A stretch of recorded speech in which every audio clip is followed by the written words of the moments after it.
So week 1, video 3, what do managers do? So as Emily explains to Sheena, what she is responsible for doing as a manager is planning, organizing, controlling, and leading the work in her department.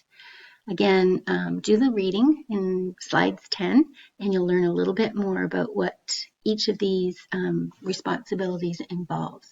Okay. So a manager is also responsible for motivating their staff, their employees, to excel, because if we have really good employees and they're doing a great job, then they're going to make more widgets or get more customers who will buy things. So how does a manager or what does motivation look like? So how do you make sure that it's a positive and inclusive workplace if you're a manager? What should it do? So as somebody who's an employee or even a student in our classroom, what does it look like if this is a positive place, if this is an inclusive place?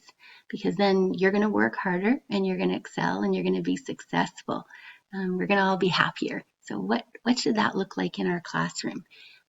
If you join us for the second hour on Wednesday morning, we'll pause here and talk about this. So how can a manager motivate? How can a manager ensure their workplace is inclusive? So again, we'll talk about this if you join the class discussion.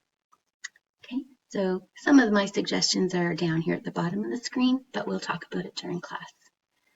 So that's our managers and what they do part of today's slides. I'm going to pause here, and if you've been following along and doing the readings and clicking through and doing the activities, I encourage you to take a break here.